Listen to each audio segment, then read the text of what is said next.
Good morning, dear student, grado octavo. El día de hoy les voy a explicar la guía de trabajo de nuestro segundo periodo. Vamos a observarla. Listo. Entonces, ¿qué encontrábamos en nuestra guía de trabajo?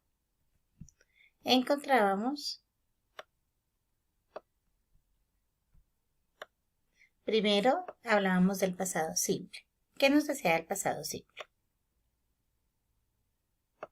Después de observar los videos de este link en donde nos explicaban las reglas de los verbos regulares e irregulares, pasábamos a explicar cuál era la regla que teníamos para formar el pasado simple.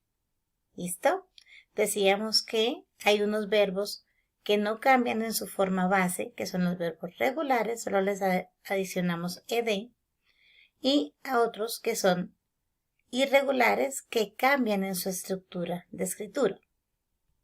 Para ello hacíamos un ejercicio donde debíamos unir el verbo con su verbo en pasado.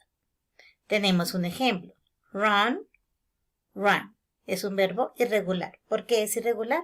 Porque cambia su escritura, así sea en una letra.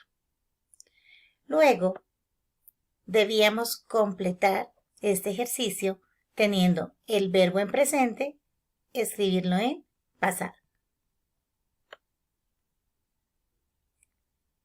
Posteriormente a eso, debíamos desarrollar este crossword de verbos en pasado. Resulta que acá debes escribir los verbos en pasado que encontraste en este crossword.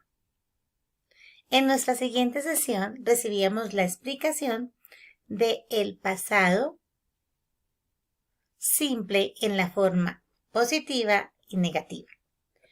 ¿Cuál era la diferencia? La diferencia es que en la forma positiva tú utilizas los verbos irregulares con su terminación, mientras que en la forma negativa ya vas a utilizar los pronombres y el auxiliar did.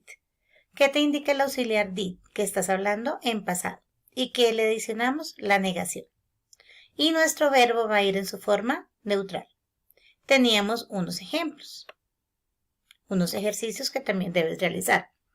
Es completar las oraciones utilizando el verbo en pasado de acuerdo a la estructura que tenga el verbo. Estos verbos que tenemos acá, la mayoría son regulares. Recuerda que el verbo regular únicamente le adicionamos ed y a los verbos irregulares sí cambian en su estructura. Acá tenemos la estructura. En la parte positiva o afirmativa, negativa y cuando formulamos una pregunta. ¿Quién nos ayuda a formular una pregunta? El auxiliar did.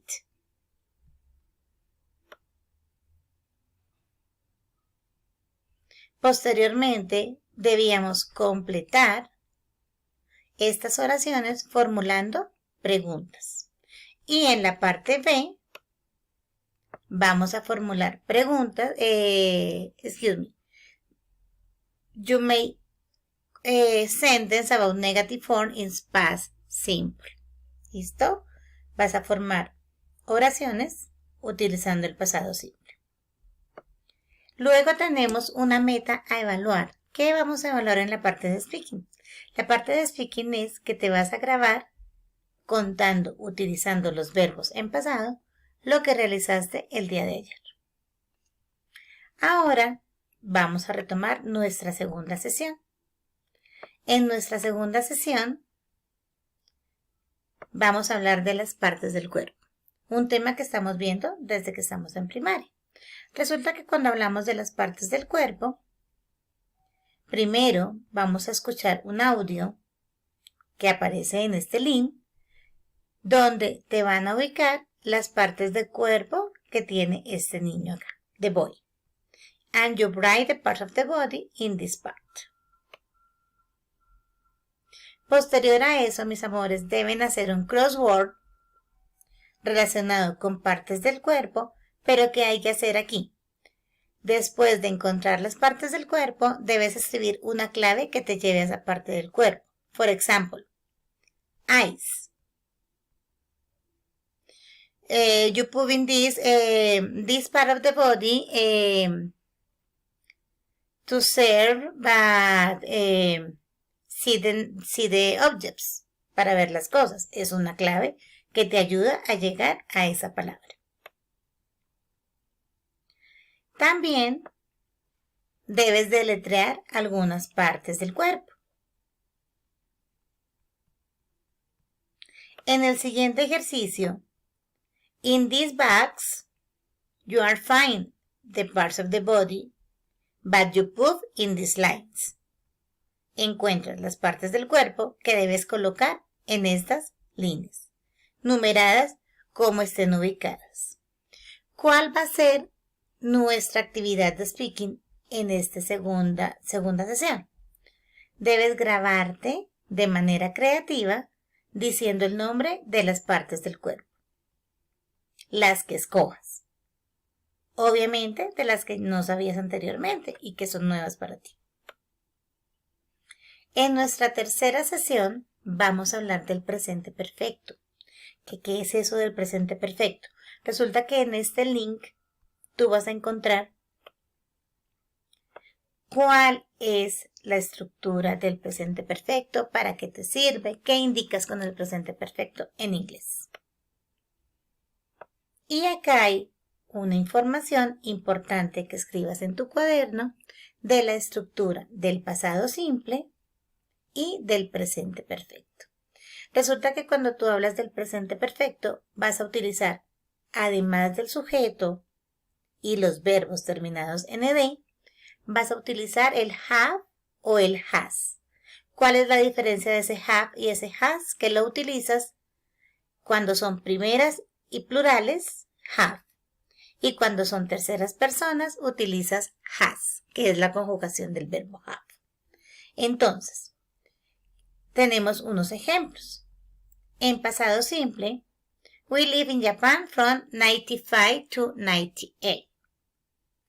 Vivimos en Japón desde el 95 hasta el 98. Ahora te dan un ejemplo en presente perfecto. I have worked a teacher since 2011. Entonces, yo estuve trabajando como profesor desde 2011. Luego, debes practicar ese presente perfecto. ¿Cómo lo voy a practicar? Simplemente voy a subrayar la forma correcta de acuerdo al pronombre y a la frase que estoy haciendo. Posteriormente, debes completar estas oraciones utilizando los verbos en el pasado. ¿Listo? Luego tenemos una actividad de escucha, ¿cierto? Vas a escuchar este link y debes completar esta parte. En el audio exactamente vas a escuchar. Y acá que nos dice que debes completar estas oraciones utilizando el presente perfecto. ¿Y cómo vas a terminar nuestras sesiones de segundo periodo? Grabando. Nuestra meta de speaking de la tercera sesión es grabándote diciendo 3 oraciones en donde uses el presente perfecto, contando hechos que han sucedido en esta cuarentena. ¿Listo? Esto básicamente es lo que vas a aprender en esta guía de trabajo de nuestro segundo periodo. Que estés muy bien.